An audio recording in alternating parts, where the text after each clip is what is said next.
All right. My practicum for the summer is with the Illinois State University Graduate School, and the director there is Noel and Rachel, the assistant director, along with the new position that they've got for ICA. And I don't know his official title. I do apologize. But this is my weekly schedule here for the practicum. And the first 6 weeks so far, this is what I've been doing.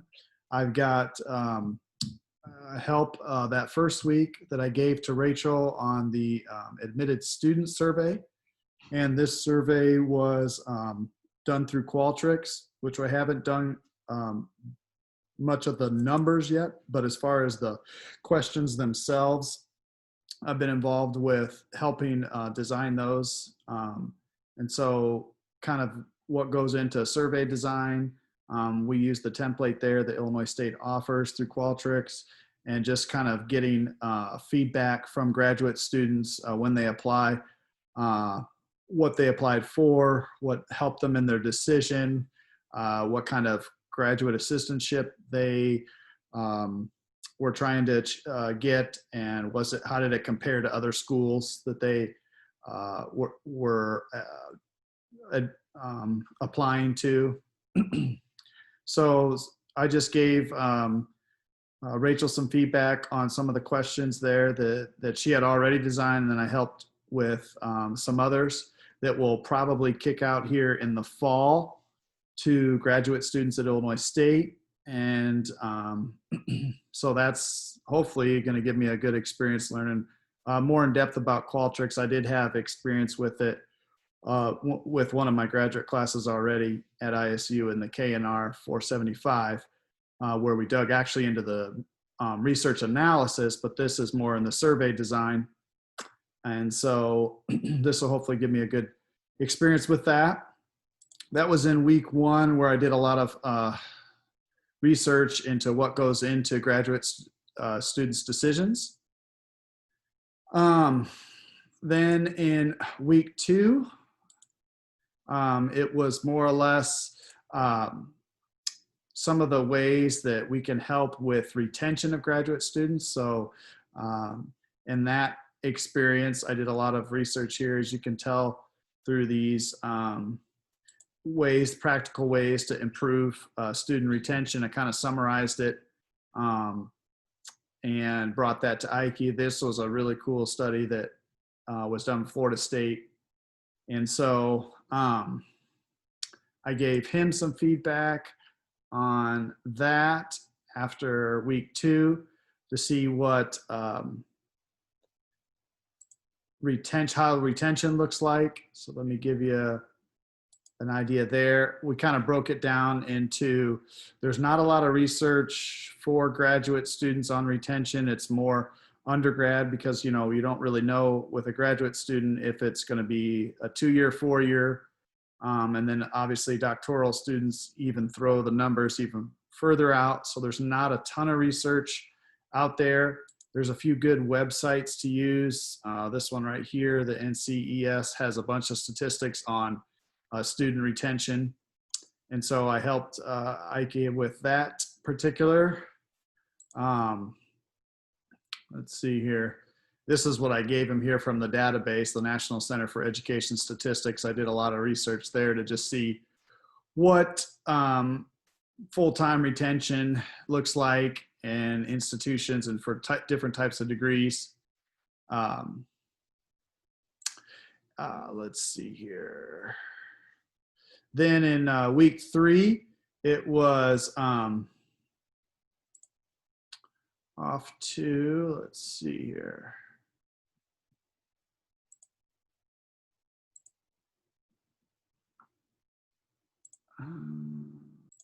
So in week three, it was the, let's see, average time to admission, back with Rachel. And in that experience, I gained a lot of insight into Microsoft Excel data analysis. And so what I had to do is they came with a bunch of data, and I had to look up different formulas and parse out this data to get it to be where I could move it into a pivot table. And in that experience, that was very enlightening and educational to learn that process. And then did a pivot chart. And in that, I was just trying to give Rachel some feedback into the average days to decision by department. And so that's a breakdown at ISU, how long it takes from the point of first contact where the application materials have all been handed in and given to the department, and then how long the department takes to make the decision. So I really enjoyed that because I like playing around with Excel and learning some new tricks there. So that was week 3 there. Let's go here to week 4. So in this one, I just kind of was, let's see here.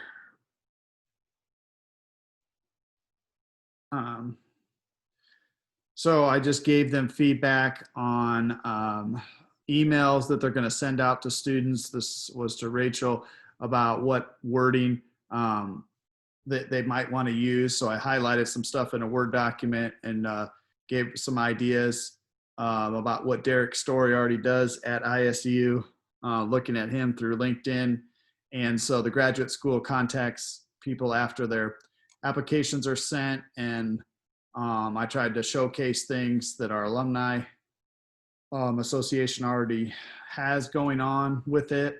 And so that was the process there in week 4, just those emails with Rachel. Week 5 was the creation of some workshops. So let me see here. Week 5. Best practices. Basically, I taught myself Adobe Spark and tried to do a presentation there, trying to lead my own workshop for graduate students. And so teaching myself technology through a short, like a CTLT type quick course. But I did a lot of research on all different types of designs that the business world does, private sector, plus the different grad schools and universities that are already doing short trainings, like Allison and lynda.com and Coursera. So I looked at the hows and whys there. So I gave Ike some feedback on what I found out is the best, how to hold a workshop, what you do before, during, and after, to learn from like we learned in Dr. Phyllis's classes on benchmarking, what some other schools are doing in that. So these are all the places I researched and the best ways to hold a workshop and how to do it effectively. So that was the research and the feedback I gave there. I think I could pull up my Adobe Spark. Maybe not on my Mac here at home. I do apologize, but I do have that on my work computer. So that was week 5. And then this last week here, week 6, I'm diving into wellness and learning communities for Noel, the director of the grad school at Illinois State. And so I'm looking at some trends and so forth that Nikki from the wellness area along with Jim have given me as far as parsing out and disaggregating the data that grad students want in a wellness program, and then finding some best practices that other universities have already done. So I've been really looking at I think Syracuse, Purdue, I think Rutgers was another one. And so what I'm doing there is trying to find the best way to handle what the needs of grad students are, along with, there we are. So I just came up with a lot of research up in here. I got a whole Zotero reference there, but the best way, I just created a quick PowerPoint on this one after doing Adobe the week before, and I gave this to Nikki. The wellness director at Illinois State because we're focused on that aid at state. And I thought of the George Floyd garden that's in at the site where he was murdered, and the fact that they're planting a garden, which kind of stoked my interest in trying to give people some mental health, some spiritual health, social health, volunteering, and maybe we could have grad students be the teachers of how to mentor some of the undergrads, and even, kind of a process where we all get involved in working on a campus garden. And I know we've already got one at the Horticulture Center out on Rab Road, but maybe possibly looking at a wellness on site that would get a little bit more,